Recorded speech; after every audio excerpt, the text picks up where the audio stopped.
well কেতিয়াবা মা দেউতাহঁতে ভাবে যে এটা ডাঙৰ ভয় খোৱালে হয়তো ল'ৰা ছোৱালীয়ে চব পাহৰি পঢ়া শুনাত মন দিব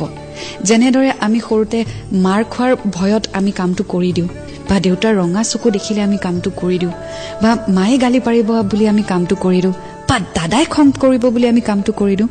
ঠিক তেনেকৈ এই টিনেজ সময়ত এডলেসেন্স পিৰিয়ডত হয়তো মা দেউতাই ভাবে যে ভয় খোৱালে তেওঁলোকৰ চকুত যেটো বেয়া কাম হেতু সাগে আমি দুনাই নকৰো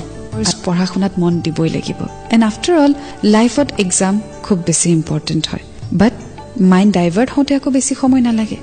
গতিকে যেতিয়া পৰীক্ষা থাকে বা যেতিয়া পঢ়া শুনা থাকে তেতিয়া পাৰ্টনাৰ জনে বুজি পাব লাগিব যে হেতু সময়ত ইম্পৰ্টেন্সটো কিহত সো সাপোৰ্ট কৰিব লাগে পঢ়া শুনাত মন দিব লাগে এন্ড বাকি whenever you want to talk বাট নিজৰ কেৰিয়াৰটোৰ কথা সদায় আগত কথাটো ভাবিব লাগে যাতে পিছলৈ একো প্ৰবলেম নহয়